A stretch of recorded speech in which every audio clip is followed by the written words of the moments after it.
Hello friends! As you may notice, we are in a different location today, and that's because I have a different type of video for you today. We are in my bedroom right now. Ooh la la! This is where the magic happens, and by magic I mean insomnia. So today I am sharing with you probably the only story time I will do on this channel, because it's like the biggest story, I guess, around what my channel is about. I get this question a lot in real life, not so much on the internet because a lot of the people that watch these videos already know, at least to an extent, so they don't ask. But today I'm telling you the story of how Ryan and I met and started dating, because there is a lot of different layers to it, like different things that went into it to finally like build up and happen. But yeah, if you're interested in that type of thing, here we go. Quick note,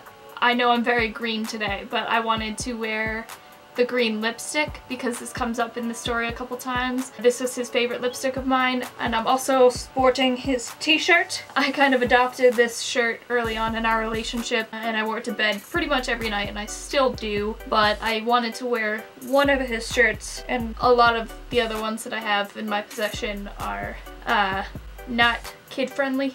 Plus I'm wearing this, like, I call it the theater thug beanie, but he loved it. Like, his favorite outfit of mine was the money sweater that I wore in my introduction video, like the very first video on this channel, with this lipstick and this beanie.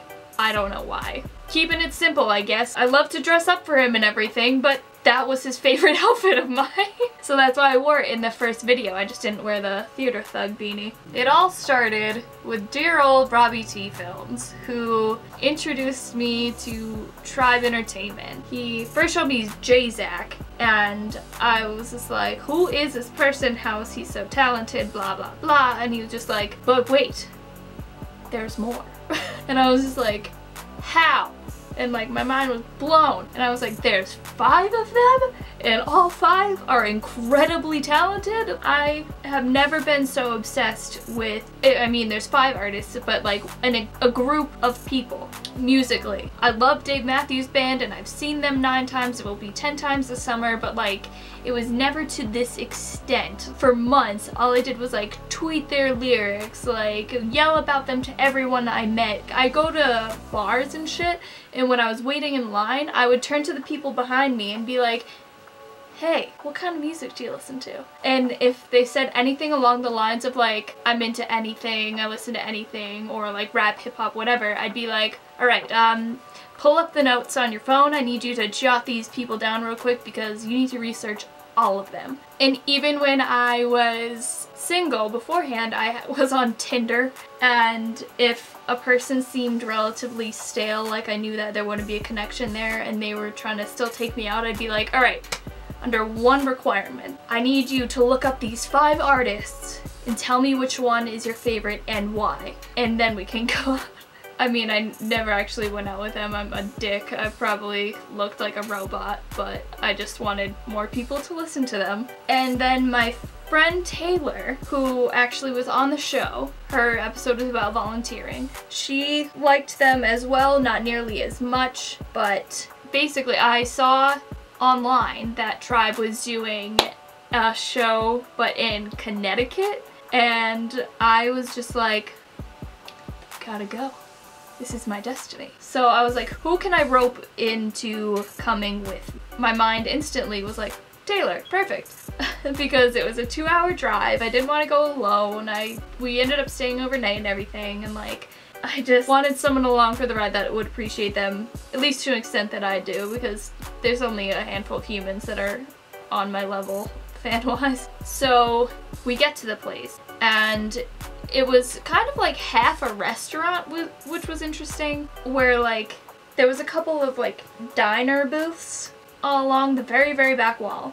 And then there was like taller bar tables right before where like a dance floor sort of situation, like before the stage was. There was a couple of other artists before Tribe and J-Zack, so I was like, let's just sit and chill, whatever. I'm wearing heeled boots. I don't want to be in pain when they're actually on stage.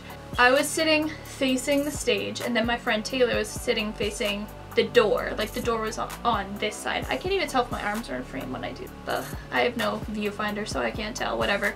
It was on the very other end. Like we were sitting all the way down here. Just casually chilling, looking around, looked over the door, nothing, and then like looked over again like maybe a second later, and they were all right there, all of Tribe. And I like hit Taylor's arm and I was like, holy shit, they're right there. They're in the same room as me. What am I gonna do? I can't look over at them. Like what? And she was like, bitch, chill, relax. And I was just like, okay, all right. And then so I look back again to be like, is this real life?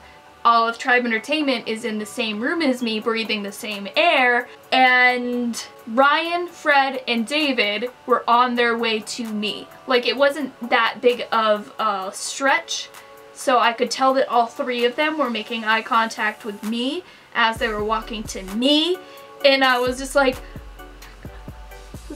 how is this me? What, like, me? And I'm just assuming that they recognized me from screaming about them all over the internet, and then I literally was like shaking. I was so nervous, and that's how me and Ryan initially met. Like we all hung out that night. It was kind of a big shit show, but I won't get into that, but overall a pretty good night.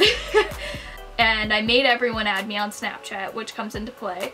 Like I had I think just Fred on Snapchat because I kept like posting it on Twitter hoping that they would add me because they all followed me back, but I think Fred was the only one that added me, and then all the rest of them added me that night. So time goes by, whatever, I have Ryan on Snapchat, and then I realized that he does like the daily inspirational rants, and I was just like, oh boy, this is great. This is exactly what I need to hear. So that's how I end up every morning, like waking up and just like waiting for that. Like there were so many times I'd leave my office to go to the bathroom and like listen to it because I couldn't watch it loud enough in the bathroom. I was sneaking on my phone. Sorry if my boss is watching this. I just admired it so much, and it always put me in the right frame of mind, and I was just like, I want to be best friends with this kid. Like I need this type of mindset in my life. Like I want to know how he lives. Like how does he do this? I need that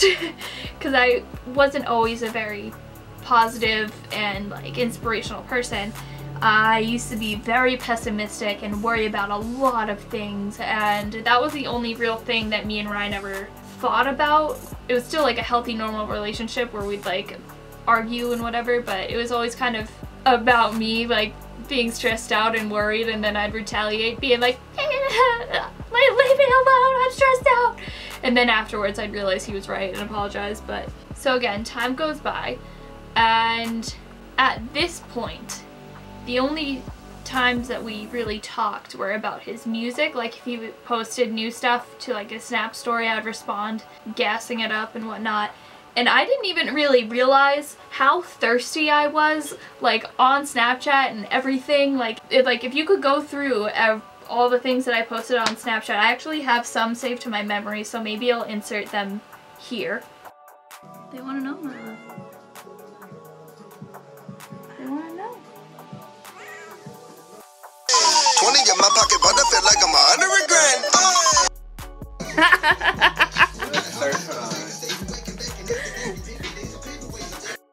The E-class, they know that I get what I want because I speak fast. All I ever do is put on work, I never need Nash. Rock up in the motherfucking beat back. Let's go. Don't get much better than that. But I feel like this was a long time coming and I didn't realize. It would be like just short conversations. He would tell me about the stuff he was working on, but it was always about the music. And then switching tones a little bit, I posted about my 1-year anniversary free of self-harm, and I posted on Snapchat before I posted on Instagram because I was just like, Instagram is a lot more public. I don't know if I want to talk about this. And then I figured putting it out there might help someone, that it does get better, like you can find the strength, like you got this sort of thing. Like that's what I was going for. But he responded to my Snapchat after liking my Instagram picture, and it was this huge rant. I wish I still had it, but I definitely saved all of that conversation. But when I go back, the furthest one that I can like go back to is his very last message in that conversation. I wish there was a way to contact Snapchat to get that other message. It's got to be in the database somewhere, but it was just like the best thing I've ever read. I've never felt so like alive reading it, like thankful for living this life, thankful for how far I've come. Like he was just ranting about how worthy people like me are to like, I mean obviously most people, unless you're like a murderer or abusive person, deserve to live the best life, but he was saying that like me being a good person, I like deserve to live the best life. And I was just so moved and touched, and I was just like over emotional, and it was beautiful. And I think I have that other message. Hold. Yeah, I was comparing how my brain was then to now and whatnot, and how he's really helped me, and how Tribe really helped me with like all of their positive and like motivated outlooks on life, like through their music and as people, really truly changed my life, and I'll never stop being thankful for them. Like I love Tribe so much, again, both as people and as artists. Like I can't thank them enough for how much they've like I can't express it enough in words how much they actually changed my life. The last message that I have is like, that's the best way to see life. Only see the positives. We're human and there will be negative days, but we can change them every time. Just gotta notice all the good around. Let the past be the past and the future be the future, and concentrate on now. I love hearing that we're helping you. That's what we make music, for us to help people. We love it. We want everyone to see the world the right way. Also, thank you for showing so much support. It's insane in the best way possible. Straight up, the love is real. We all appreciate it more than you know. And I mean, that's not as specific to like the original topic really, but like it's just I always think about that when I need a boost to like only see the positives in life. I feel like that's more when like the feelings for me developed, and then I again didn't realize it, and we continued talking here and there about other things, like opening up about other things. Like he, in that conversation is when he opened up to me about something super personal, and I was just like, I don't know, taken aback by it, but like even then we were still so comfortable with each other, like open and honest. Then fast forward a few weeks, I responded to some snap about music again, because I always would, like I scream about all of them all the time. We talked about it real quick, and then he was like, oh, by the way, the other day that outfit that you had, which again was the money sweater, this lipstick, and this beanie, he explained it, and he was like, that shit was, and then a bunch of 100 emojis, the okay emojis, and then fire emojis. And I like instantly got butterflies, and I was just like taken aback more by that. I was just like, in that moment when I read that, I was like, do I have a crush on Blizzy? And I was just like shocked, because I did always feel a little bit more drawn to him, but I didn't understand why. Like I remember I went to go see J-Sack perform again in Worcester after the Connecticut show, and Ryan showed up after me, but I heard him yelling, because if anyone knows Ryan, he was always like everyone's hype man all the time.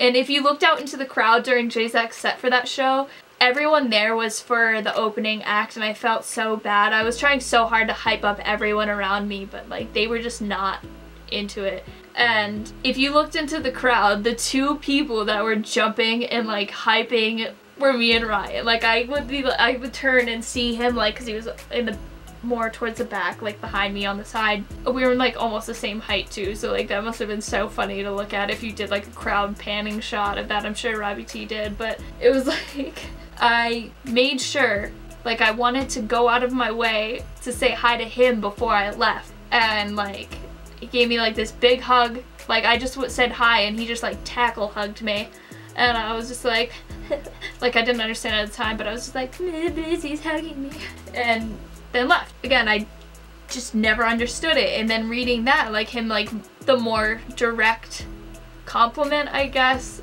is like what really fueled it. And I was just like, I'm a groupie, aren't I?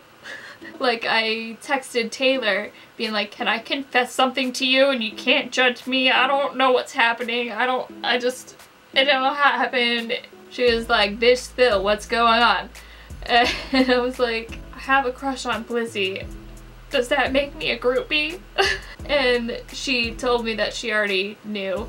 Like, she already could tell. And I was just like, did everyone know but me? From there on out, it was just like, I'm the worst at flirting.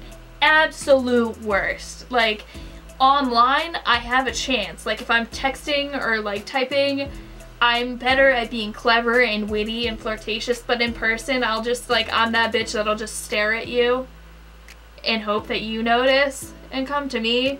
And even then, in the conversation, I'll just be like the most awkward little bean. Like, I don't know. Because I was working up in New Hampshire, I came up with this genius idea to be like, hey, I'm making CDs for my car, but I was wondering if you had a physical copy of Below Zero so I don't have to rip it off of the internet, because I don't think it was on iTunes at this point. I was just like, I'd love to buy it from you to support the artist directly, because I figured if he had a physical copy, he would have to give it to me, which means we would have to hang out, you know, or at least like see each other.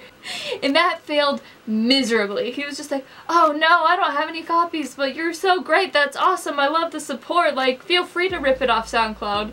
And I was just like, okay. I was so upset because I thought it was genius. Also, at this time, I was reading The 7 Spiritual Laws to Success, which is a book that I bought because he was yelling about it for months on Snapchat. And I got that in The Alchemist because he talked about that too. And I was just like, I'm the president of the Blizzy book club now.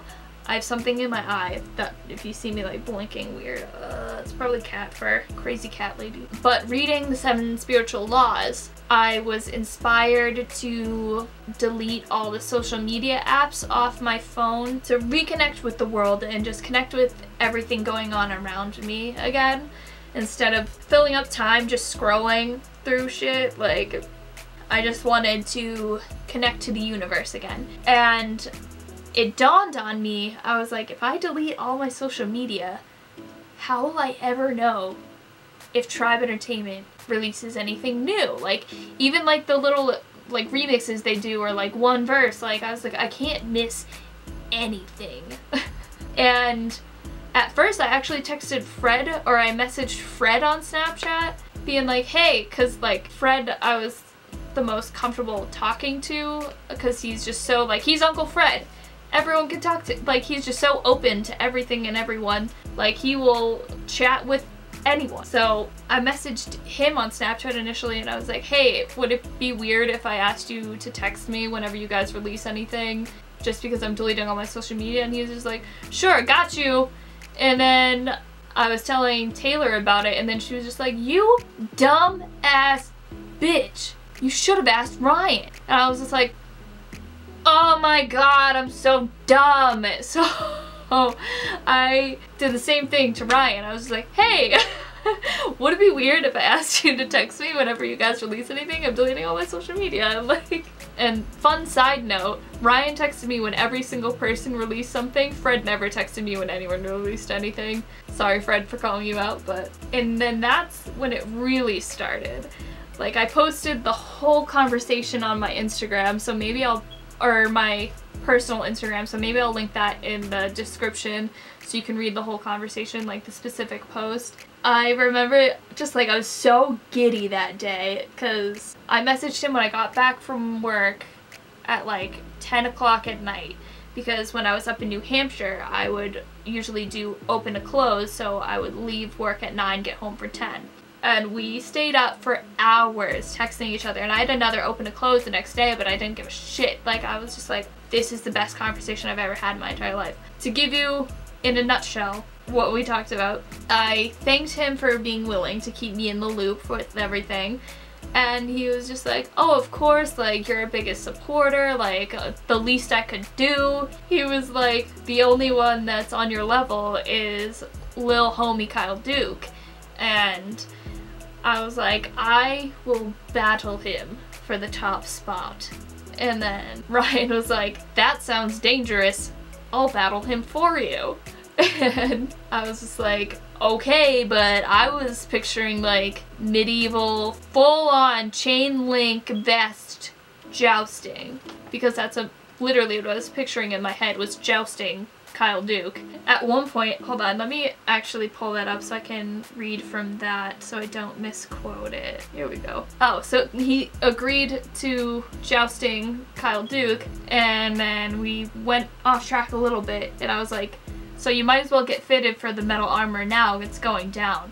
And he was like, you want to joust against me? I don't know if you want that. And I was like, I didn't mean to imply that, but if you're saying I can't handle it, you got another thing coming. And it was just all downhill from there. Like, we were arguing over whose kingdom was better, and who, like, I only had one horse in this scenario and he had many horses, and he was like, that's stupid, like, what if it gets stolen or gets like killed by a large stick? And I was just like, don't tell me how to run my kingdom, bitch. We were just going back and forth like instantaneously, like we were coming up with our responses, and like I'd send my text and he'd be like immediately typing right after, and I was just like, my face hurt from smiling and laughing, my stomach hurt from laughing, like I was just like, that was the funniest like to this day. I mean, we had other funny conversations where we would like be crying laughing, but like that was just because it was so much and it was so new at the same time. We ended up like calming down from that a bit, and then we were talking about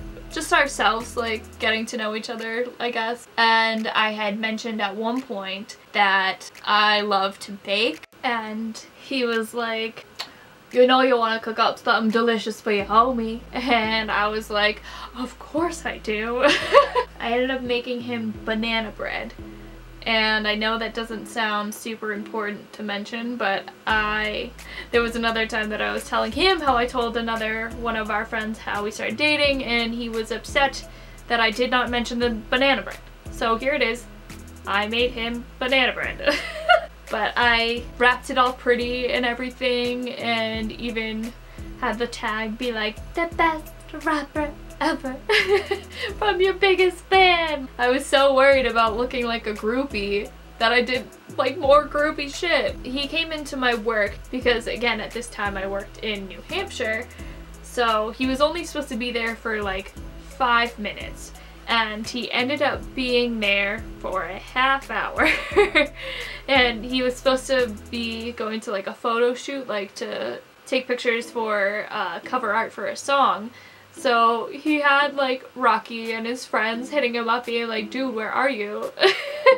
He's like, yeah, I'm leaving in a few minutes. And like he just still be there, because we were just so almost like addicted to each other that like all of our conversations, just we never wanted them to end, even casually, like months later. At one point we ended up talking about dating just in general, and I had been single for 3 years at this point. In the last relationship that I was in, the guy cheated on me for the last 3 months of our relationship out of 2 years. It's all good now, I don't give a shit, and I'm like cool with the girl, like she's absolutely amazing and beautiful. But I was like jaded for a while, and then I figured out how to make my own happiness and love myself, so I just wasn't concerned at I used to be really dependent on other people for my happiness, and once I figured out how to get that on my own, I just wasn't concerned with dating because it seemed new again, if that makes sense, because I felt like a whole different person.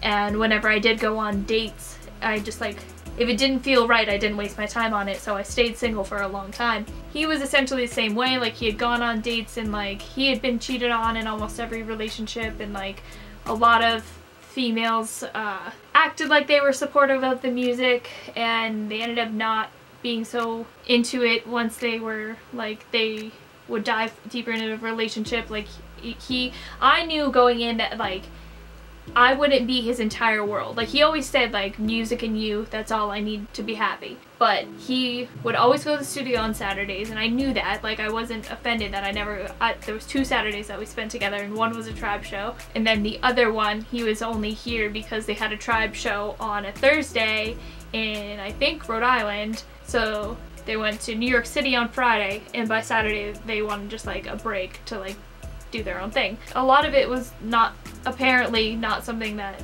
other people could handle, so he was a little bit jaded. Like, he was talking about all the bad experiences that he had had recently, and I mean, no tea, no shade if any of those girls are watching. Like, I'm just relaying what he told me. I'm not trying to get anyone mad. It was just I'm sure you're all lovely in your own ways, but it didn't work out for whatever reason. Sorry, I'm really not trying to offend anyone. I'm just saying we both had really bad experiences in our past, so we're talking about why we weren't dating now. And he had mentioned that he was on Tinder though, and I was like, yo, I'm gonna re-download that shit and find you right now. And that's exactly what I did. I like set my miles down to 1 mile and swiped through until I found him, as he was like right next to me, and I super liked him. That's the only time I ever super liked anyone. So he went on after and found me, and we matched, obviously.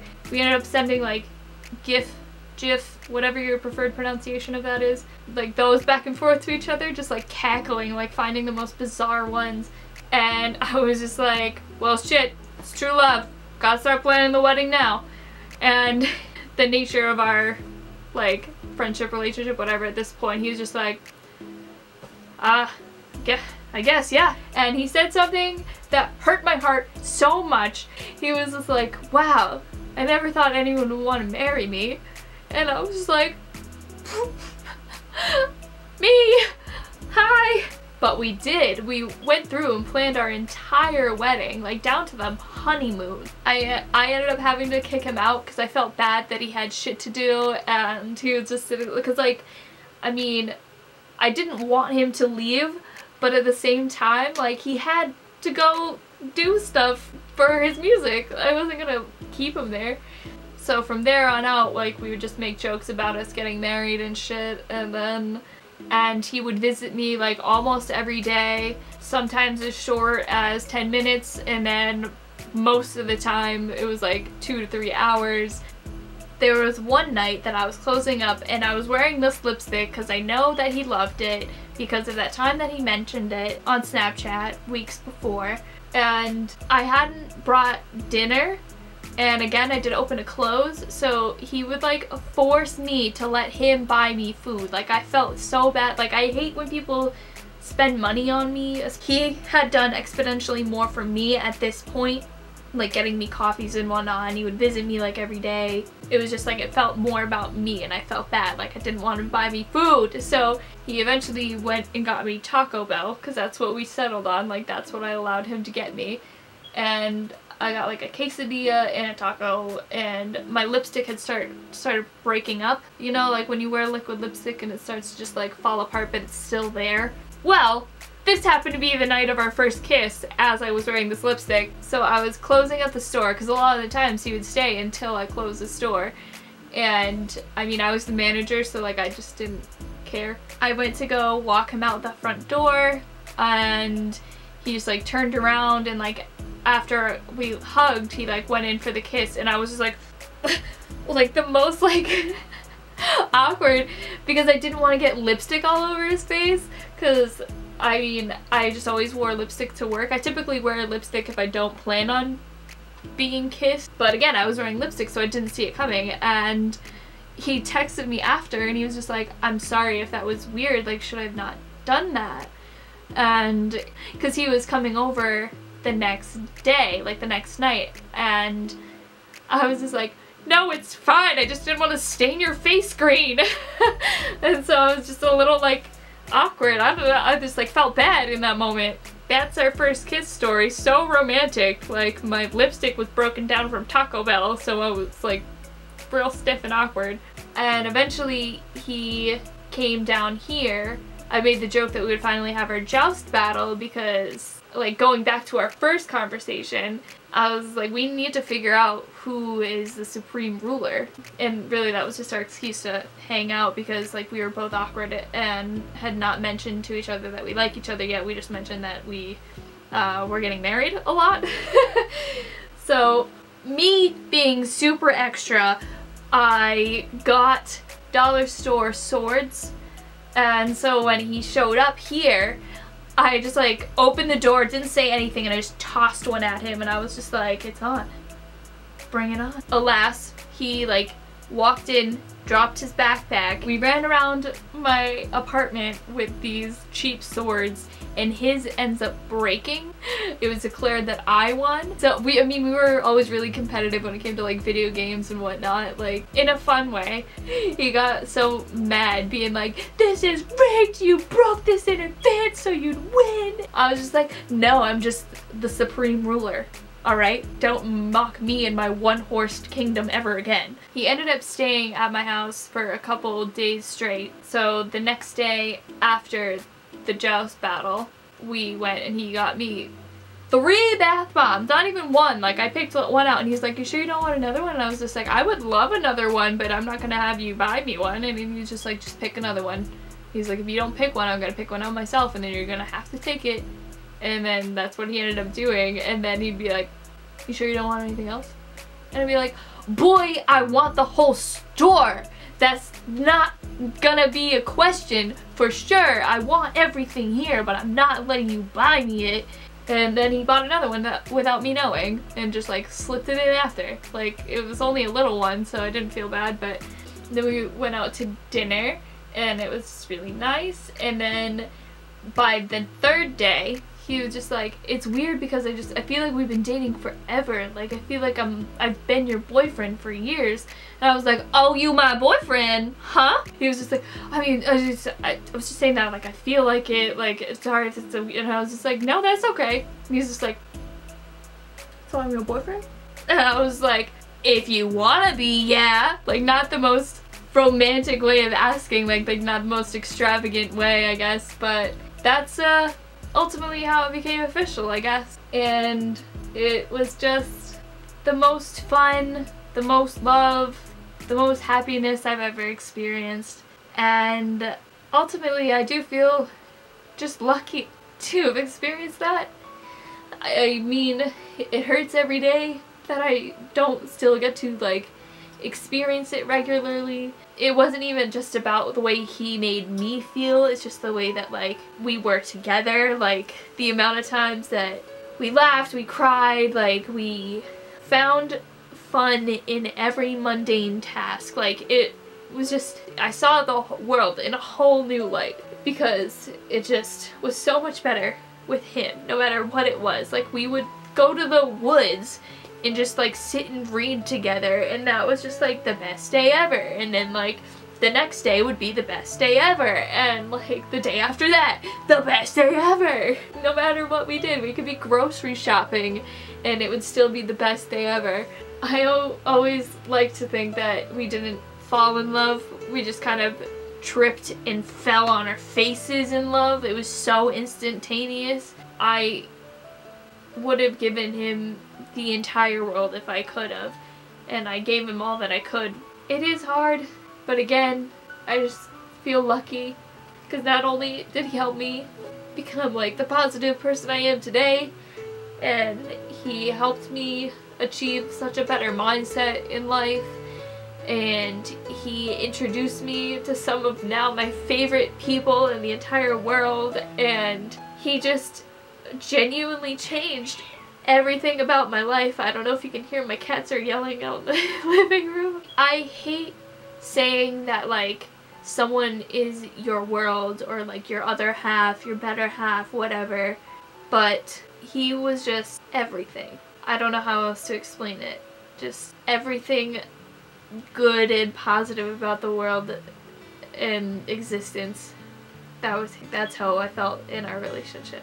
I know in my heart I'll always be Mrs. Bucket Hat, and no one can change that. I don't care, like even when I do end up feel comfortable to start dating again, they're gonna have to deal with that I'm still gonna call myself Mrs. Bucket Hat. I'm still gonna be friends with all of his family. Like, they are family to me. All of the friends and all of Tribe, like, I'm still always gonna, like, if I can go to a Tribe show, I'm going to be there and I'm gonna be front row. I don't give a shit if you're coming with me or not. This whole channel, like, is about Ryan, and I'm always gonna yell about his love and his light and everything he stood for. That will always be there. I mean, I only show you guys the positives, but this hasn't been easy. And it never will be, but I can take something out of it and turn it into something positive, which is what I'm doing with this channel. And I think I'll leave it at that. So, with that, stay positive, my friends, and have a wonderful last day.